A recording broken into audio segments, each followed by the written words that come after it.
Hi everyone, welcome back to another tutorial from Apps Academy. Today we are going to learn how we can change the language setting in the Webtoon application. Changing the language in Webtoon lets you read comics and navigate the app in your preferred language, so here is how you can do it. First of all, launch open the Webtoon application on your device and log into your account. Once you're inside the home page of Webtoon, go ahead and tap on My at the bottom right corner. From the My menu, tap on the three dots at the top right corner to open up the More menu. From the More menu, tap on Settings.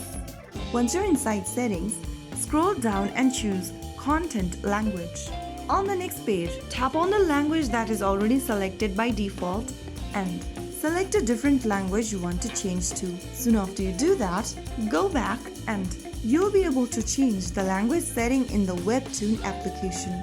You can always go back to the language section and choose a different language of your choice to change them immediately. So that is how you can easily change your language setting on Webtoon. That way, you can easily read, browse, and enjoy the comics in your preferred language. If you found the video helpful, don't forget to like, share, and subscribe to our channel. I will be back again in the next episode. Thank you for watching.